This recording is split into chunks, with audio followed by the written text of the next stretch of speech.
You, John Fitzgerald Kennedy, do solemnly swear. I, John Fitzgerald Kennedy, do solemnly swear. That you will faithfully execute the office of President of the United States. That I will faithfully execute the office of President of the United States. And will, to the best of your ability.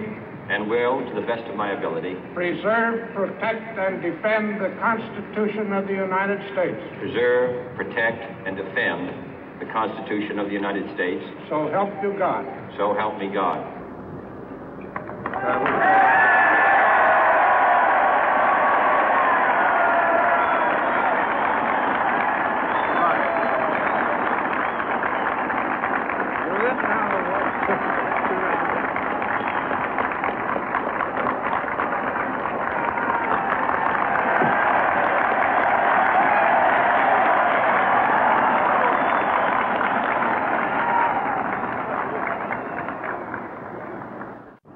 Vice President Johnson, Mr. Speaker, Mr. Chief Justice, President Eisenhower, Vice President Nixon, President Truman, Reverend clergy, fellow citizens. We observe today not a victory of party, but a celebration of freedom, symbolizing an end as well as a beginning, signifying renewal as well as change. For I have sworn before you and Almighty God the same solemn oath our forebears prescribed nearly a century and 3/4 ago. The world is very different now, for man holds in his mortal hands the power to abolish all forms of human poverty and all forms of human life. And yet the same revolutionary beliefs for which our forebears fought are still at issue around the globe. The belief that the rights of man come not from the generosity of the state, but from the hand of God. We dare not forget today that we are the heirs of that first revolution.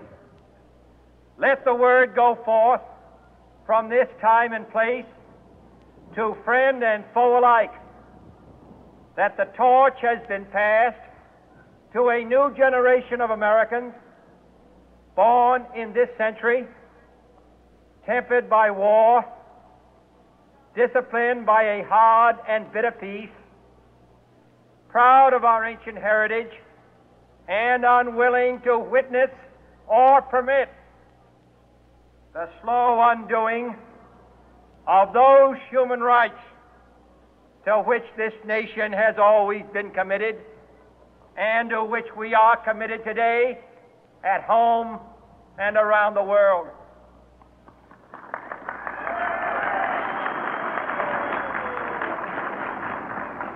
Let every nation know, whether it wishes us well or ill, that we shall pay any price, bear any burden, meet any hardship, support any friend, oppose any foe, to assure the survival and the success of liberty.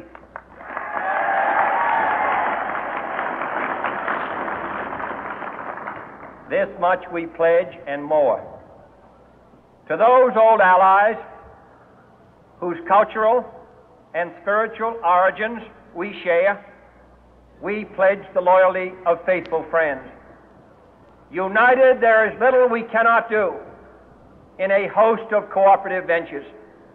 Divided, there is little we can do, for we dare not meet a powerful challenge at odds and split asunder.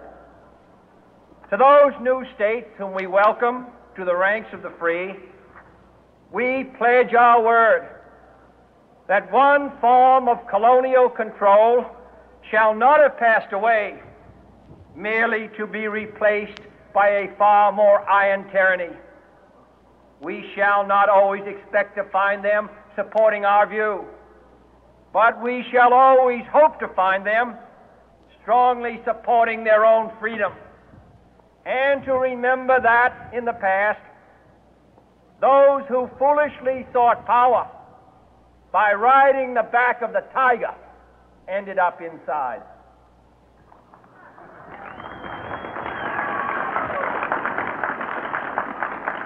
To those people in the huts and villages of half the globe struggling to break the bonds of mass misery, we pledge our best efforts to help them help themselves for whatever period is required, not because the communists may be doing it, not because we seek their votes, but because it is right. If a free society cannot help the many who are poor, it cannot save the few who are rich.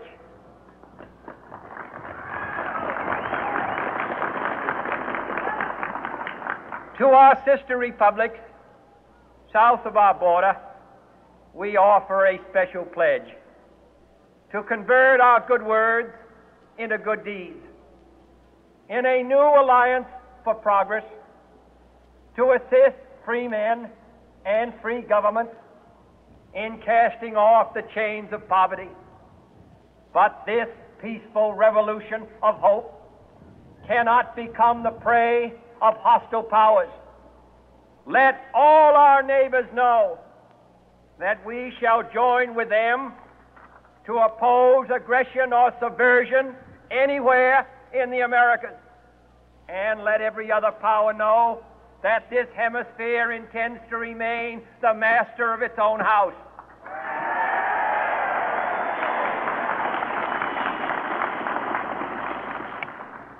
To that world assembly of sovereign states, the United Nations, our last best hope, in an age where the instruments of war have far outpaced the instruments of peace, we renew our pledge of support to prevent it from becoming merely a forum for invective, to strengthen its shield of the new and the weak, and to enlarge the area in which its writ may run.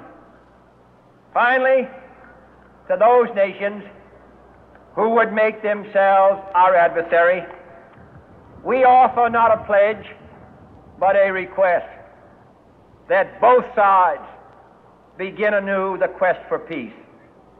Before the dark powers of destruction, unleashed by science, engulf all humanity in planned or accidental self-destruction, we dare not tempt them with weakness, for only when our arms are sufficient beyond doubt can we be certain beyond doubt that they will never be employed.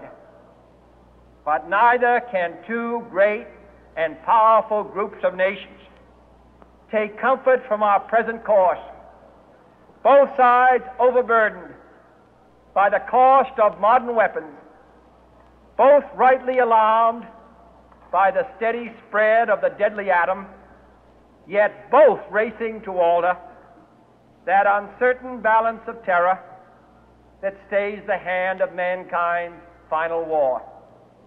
So let us begin anew, remembering on both sides that civility is not a sign of weakness, and sincerity is always subject to proof.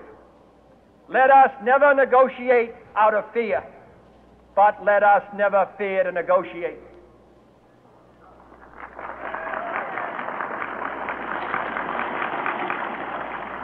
Let both sides explore what problems unite us, instead of belaboring those problems which divide us.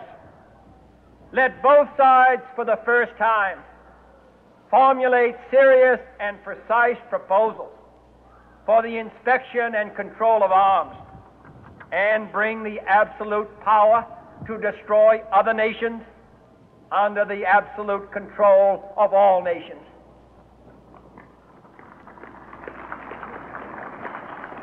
Let both sides seek to invoke the wonders of science instead of its terrors.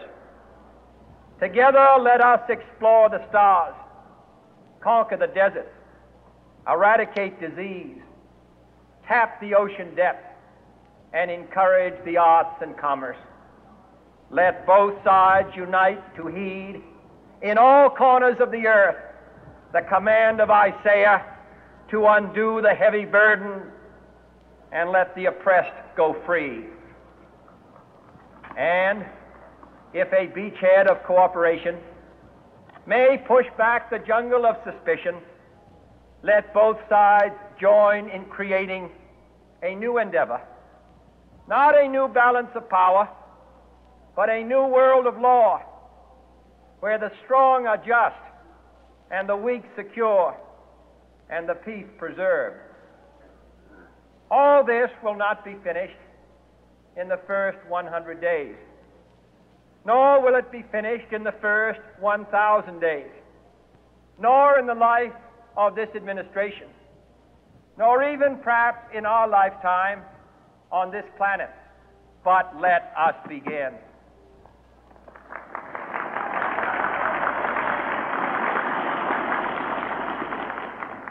In your hands, my fellow citizens, more than mine, will rest the final success or failure of our course. Since this country was founded, each generation of Americans has been summoned to give testimony to its national loyalty. The graves of young Americans who answered the call to service surround the globe.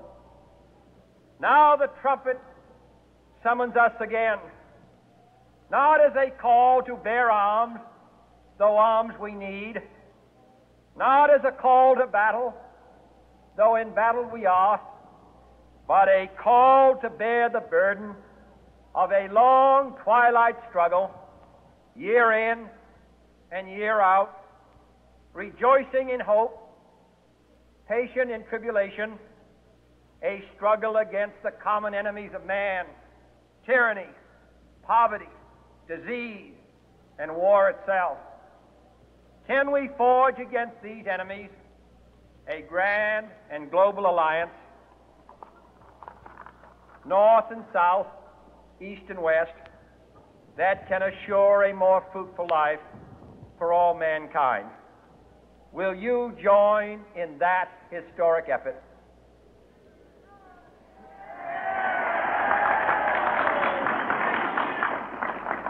In the long history of the world, only a few generations have been granted the role of defending freedom in its hour of maximum danger.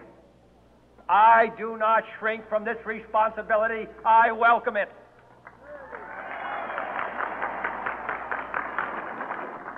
I do not believe that any of us would exchange places with any other people or any other generation.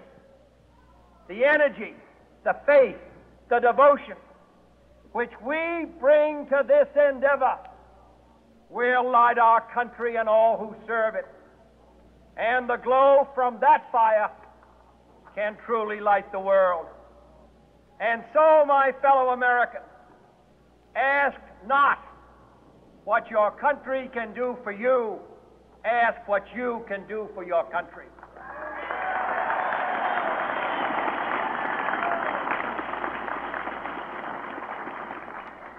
My fellow citizens of the world, ask not what America will do for you, but what together we can do for the freedom of man.